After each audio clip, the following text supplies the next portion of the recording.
Assalamualaikum warahmatullahi wabarakatuh. Jumpa lagi bersama saya Ustadz Kasoto dalam pembelajaran sejarah Indonesia secara online. Ya, bagi yang belum tahu Ustadz Kasoto bisa mengunjungi akun IG Ustadz Kasoto di @kasoto_follow. Ya, melanjuti pembahasan kemarin, kita masih bahas mengenai penjajahan yang dilakukan oleh bangsa Belanda. Pekan kemarin kita sudah membahas mengenai penjelajahan bangsa Belanda ke Nusantara, gelombang pertama atau ekspedisi pertama dan ekspedisi kedua. Di mana ekspedisi terakhir yaitu ekspedisi kedua dipimpin oleh Van Eyck. Lanjut kita akan mempelajari ekspedisi berikutnya. Kali ini adalah perkembangan dari ekspedisi pertama dan kedua. Oke, kita akan berkenalan dengan suatu perusahaan dagang yang sangat terkenal di Nusantara, yaitu VOC. Ya. Belajar dari pengalaman The Hoodman dan Van Eyck, dibentuklah perusahaan gabungan VOC, Verenigd Oost-Indisch Company. Ya, pada 20 Maret 1602, tujuannya adalah untuk menghindari persaingan tidak sehat sesama pebisnis Belanda. Bagi yang belum tahu VOC bisa ditonton di video di Pinter Politik, channelnya Pinter Politik ini yang akan saya sertakan juga di pembelajaran kita. Gabungan ini. Tapi jangan lupa juga subscribe channel saya ini, di subscribe ya, karena subscribe itu nggak bayar, gratis, bisa di subscribe dan bisa ditekan tombol loncengnya untuk mengetahui informasi terbaru dari pembelajaran saya. Lanjut. 1603 VOC buka kantor cabangnya di Banten di Jawa Barat. Bagi yang belum tahu, cek sendiri di Google Map. Kemudian di tahun 1610 sampai 1619 Ambon dijadikan oleh VOC sebagai kantor pusat yang kedua ya. Karena kantor pusat yang pertama adalah di Amsterdam. Kemudian 1619 sampai 1800, wah lama banget nih. Batavia dijadikan sebagai kantor pusat kedua menggantikan kota Ambon di Kepulauan Maluku. Kemudian 1800 VOC bubar, kerajaan Belanda mengambil alih Nusantara. Bubarnya kenapa? Banyak yang menyebutkan bahwasanya VOC bubar karena korupsi dan sebagainya. Nanti bisa dicek di videonya. Kemudian dari 1603 sampai 1800 VOC hanya menguasai sebagian daerah di Nusantara yang dianggap strategis bagi bisnisnya, seperti Malaka, Maluku, Banten, Jayakarta atau Batavia, Makassar, dan sebagainya. Bisa dicek lagi di video perjalanan RI di video sebelumnya. Kemudian, untuk mendapatkan daerah-daerah tersebut, VOC terkadang bertikai, berperang dengan penguasa lokal, kesultanan yang ada di Nusantara, dan pesaing bisnis mereka, yaitu Portugal, East India Company atau perusahaan swasta Britania yang berpusat di India, negara Britania itu sendiri, dan Prancis. Nah, VOC atau bangsa Belanda pernah bertikai juga dengan Portugal. Pertikainya gara-gara apa? Gara-gara rebutan Kepulauan Maluku.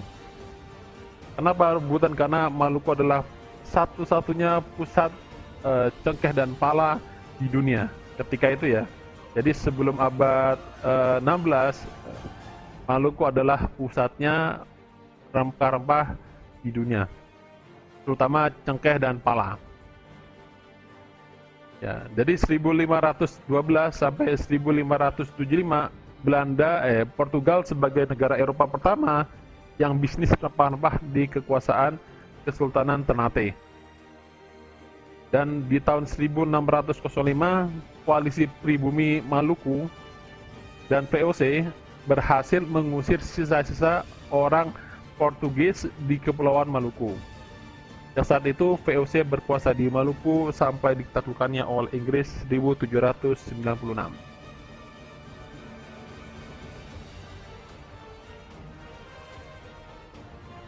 Ya, kalian bisa cek lagi di historia.id. Insya Allah ada artikel bagus mengenai ketika bangsa Eropa memperebutkan Maluku. Di sini kita lihat bahwasanya Maluku sangat-sangat penting bagi bangsa-bangsa Eropa. Oke, selain rebutan Maluku, Belanda juga rebutan dengan Portugal memperebutkan Malaka. Tadi Maluku, sekarang Malaka. Ya, dari tahun 1511 sampai 1641, bangsa Portugis atau Portugal menguasai Malaka setelah mengalahkan Kesultanan Malaka. Dan di 1641, koalisi Kesultanan Johor dan VOC berhasil mengalahkan Portugal di Malaka. Jadi bangsa Portugal diusir dari Nusantara kecuali di Timur. Sejak saat itu VOC berkuasa di Malaka sampai ditaklukkannya oleh Inggris 1795. Ya, kalian bisa baca sendiri di Wikipedia di Portugis Malaka. Bisa dicek sendiri. Ya, bagaimana dominasi Portugis dari tahun 1511 sampai 1641. Kemudian dilanjutkan oleh dominasi Dutch Malaka, yaitu atau Malaka Belanda. Ya. Dari 1641 sampai 1795 nanti di skip ya oleh Inggris. Kemudian dari 1818 sampai 1825. Bagaimana dominasi Inggris menggantikan dominasi Belanda, dan dominasi Inggris inilah yang menyebabkan Inggris menguasai Singapura dan Malaka, kemudian semenanjung Malaya, hingga Inggris berkuasa di negara yang kita kenal sekarang sebagai Malaysia. Itulah sebabnya Inggris menjajah Malaysia.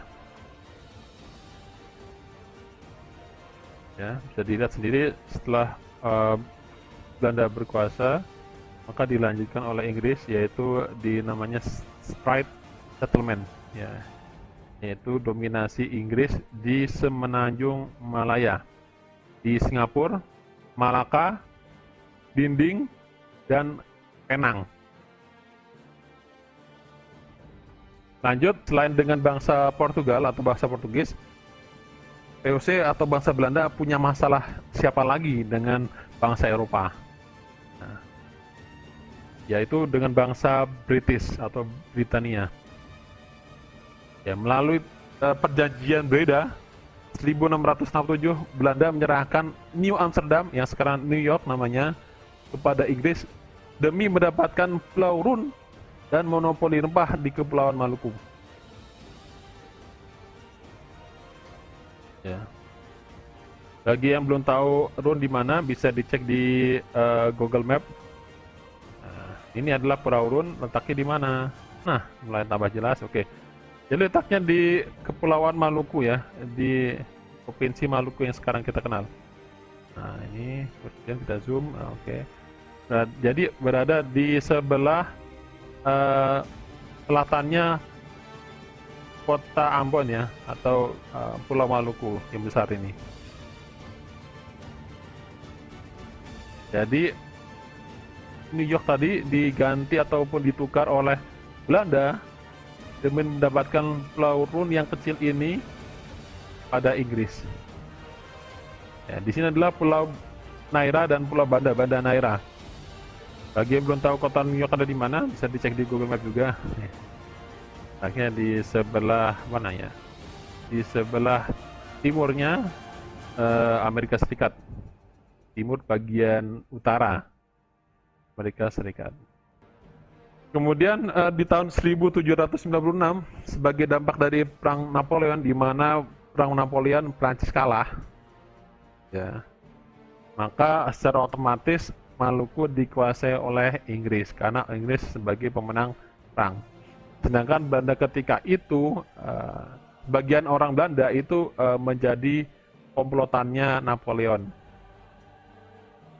Maka Maluku otomatis dikuasai oleh Inggris. Kemudian di tahun 1824 dilakukan perjanjian London, di mana Belanda kembali berkuasa atas Maluku. Ya.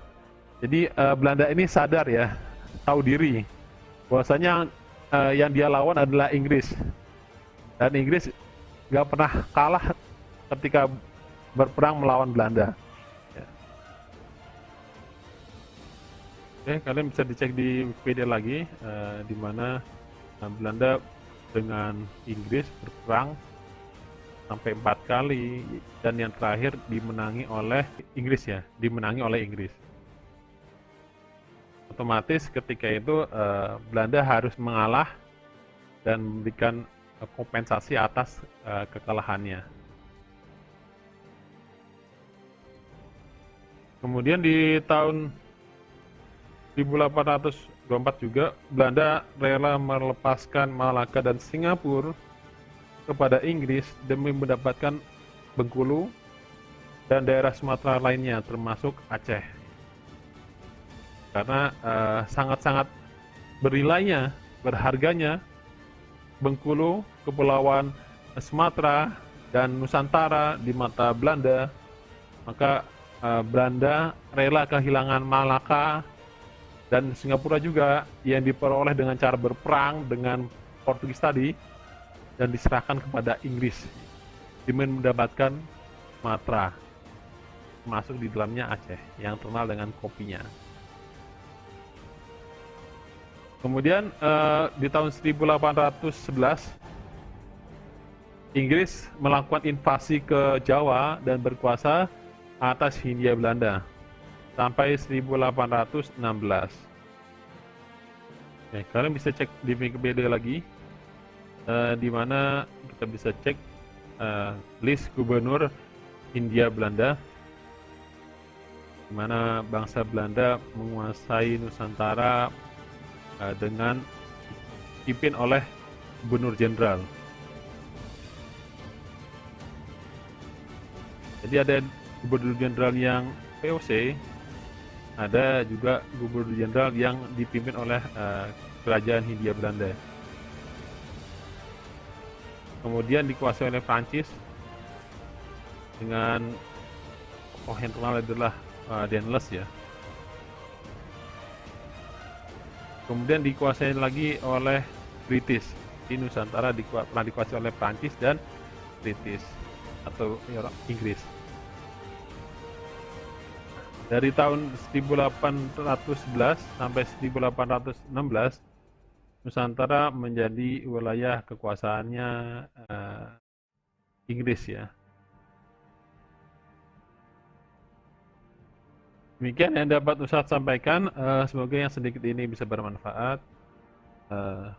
Itu secara singkat dari gambaran mengenai berkuasanya dari VOC, Belanda, Inggris, kembali lagi ke Belanda. Semoga yang singkat ini bisa menambah pengetahuan dari kita. Demikian dapat saya sampaikan. Lebih kurang saya maaf. Assalamualaikum warahmatullahi wabarakatuh.